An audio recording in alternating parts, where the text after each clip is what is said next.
Irmãos, a paz do Senhor. Hoje vamos falar sobre Elá. Elá reina em Israel, praticamente o quinto rei a assumir o governo em Israel. Lembrando que no vídeo anterior, o vídeo número 16, nós fizemos um resumo sobre o reinado de Baasa. Baasa, que foi pai de Elá. Lembrando que nos versículos que nós lemos no último vídeo, no versículo 1 Reis capítulo 16, versículo 6, vou ler novamente, diz assim: E Baasa dormiu com seus pais e foi sepultado em Tisa. Lembre-se que Tisa era uma das capitais, ou nessa época, na época de Baasa, era a capital do Reino do Norte. Depois, só no reinado de Onri, Samaria tornou-se a capital do reino. E Elá, seu filho, reinou em seu lugar. Então vamos falar acerca do reinado de Elá, um dos reinos curtos, praticamente só 2 anos ele reinou em Israel. Foi assassinado numa conspiração. Então vamos ao nosso texto. O texto começa assim: Elá reina em Israel, que é a epígrafe do texto. Está em 1 Reis, capítulo 16, versículos 8 a 14. Não existe um texto paralelo em crônicas sobre isso. Aqui está apenas em 1 Reis, capítulo 16, versículo 8 a 14. O verso 8 nos diz o seguinte: No ano 26 de Asa, lembrando que Asa foi rei de Judá, um rei longo, cerca de 41 anos. Então, nesse período de 41 anos, muitos reis assumiram reinados, então, através de conspiração. Lembrando que no Reino do Sul, todos os reis do Sul, a dinastia deles foi a dinastia de Davi. Já no Reino do Norte, houve cerca de 9 dinastias. Então, praticamente, com o reinado de Elá, termina a dinastia de Baasa. A dinastia de Baasa se encerra com a morte ou com o assassinato de seu filho. Continuemos ao texto. No ano 26 de Asa, rei de Judá, Elá, filho de Baasa, começou a reinar em Tisa, que era a capital do Reino do Norte naquela época, sobre Israel, e reinou 2 anos. Então, um reino muito curto em relação ao reinado de seu pai. Seu pai reinou por cerca de 24 anos. Baasa reinou 24 anos em Israel. E seu filho, um reino, podemos dizer, prematuro, muito curto, 2 anos apenas. O verso número 9, assim expressa: E Zinri, seu servo, chefe da metade dos carros, ou seja, Zinri aqui, na verdade, ele era um comandante militar, que tinha uma grande função, que era ter sob o seu comando metade dos carros de combate daquela época do exército de Elá. E Zinri, seu servo, chefe de metade dos carros, conspirou contra ele. Outra conspiração. E estando ele em Tisa, por que eu digo outra? Porque no reinado, seu pai também, quando assumiu o governo, seu pai assumiu o governo através de conspiração. Ele conspira, toma ali o governo, reina, mas através de uma conspiração. E assim, o seu filho foi tirado do reino de Israel, também através de uma conspiração. Voltemos ao texto, verso 9, diz: E Zinri, seu servo, chefe de metade dos carros, conspirou contra ele, estando ele em Tisa, estava na capital do Reino do Norte, bebendo e embriagando-se em casa de Asa.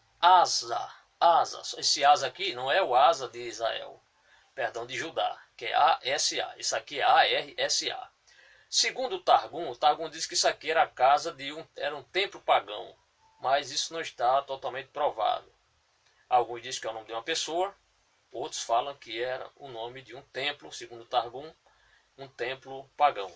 Então o texto mostra que Elá estava em Tisa, embriagando, ou seja, estava bêbado, tomando bebidas que certamente, vinho, e ali bebendo e embriagando-se em casa de Asa. Asa, A-R-S-A, não se esqueça. Mordomo em Tisa. Então fala aqui, mordomo em Tisa. Então há essa versão, segundo a Bíblia, eu prefiro ficar com a Bíblia, que mostra que este Asa, A-R-S-A, não confundir com Asa, rei de Judá, era seu mordomo. Então ele se embriaga.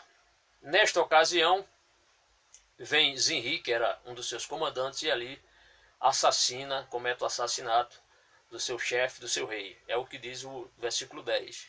O texto diz: Entrou, pois, Zinri, e o feriu e o matou no ano 27º de Asa, rei de Judá, e reinou em seu lugar. Então, termina aqui o fim da dinastia de Baasa. O verso 11 diz: E sucedeu que, reinando ele e estando assentado no seu trono, feriu a toda a casa de Baasa. Não lhe deixou homem algum, nem a seus parentes, nem a seus amigos. Por quê? Porque havia uma profecia de condenação. Nós vamos ler o texto nesse instante, 1 Reis 16:3, onde Deus usa o profeta Jeú para falar com Baasa, e ali ele diz uma profecia. E dentro dos versículos onde ele discorre toda a profecia, há este versículo que fala sobre o extermínio da casa de Baasa. O texto diz: Eis que tirarei os descendentes de Baasa e os descendentes da sua casa, e farei a sua casa, a tua casa, como a casa de Jeroboão, filho de Nebate. Então havia essa profecia de condenação, onde o Senhor, Deus é justo, mas ele abençoa, mas ele é justo, e ele aplica a sua justiça.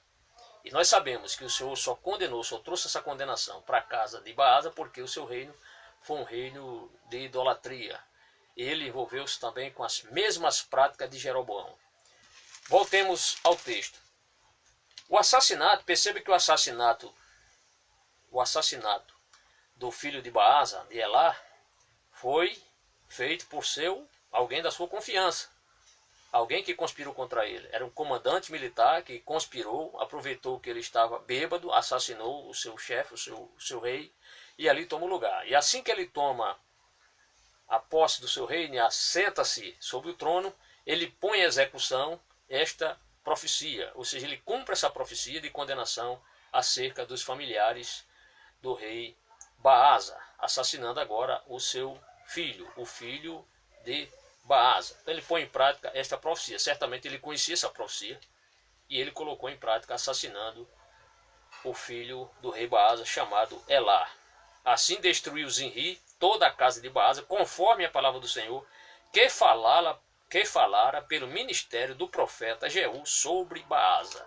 Então veja a exatidão, o cumprimento da palavra do Senhor, como ela é perfeita. Quando Deus usa alguém em profecia, como usou seus profetas neste período e em outros períodos, o Senhor cumpriu com exatidão as suas profecias. Quando Deus fala, ele cumpre. Verso 3. Aí nos mostra nesse momento o porquê dessa execução, o porquê desta morte de todos os familiares de Baasa. O interessante é fazer aqui um parêntese para explicar o seguinte. Zinri, ele não deixou ninguém vivo. Por quê? Se ele deixasse alguém vivo, provavelmente alguém iria vingar. Aquela questão do vingador de sangue. O vingador de sangue, o chamado Goel, né, aquele executor, iria matar o rei, esse rei agora que estava assumindo, o Zinri, porque tinha assassinado alguém da família de Baasa. Então ele não quis deixar ninguém vivo para que ninguém o assassinasse, ou cometesse o assassinato. A questão do vingador de sangue. Então ele matou todos do sexo masculino, não deixou ninguém vivo. O verso 3 diz: Por todos os pecados de Baasa e os pecados de Elá, seu filho, com que pecaram e com que fizeram pecar a Israel. Aí vem, irritando ao Senhor. Então todo pecado de idolatria, em primeiro lugar, é uma afronta contra Deus. Irrita o Senhor, Deus de Israel, com as suas vaidades, as vaidades dos deuses falsos.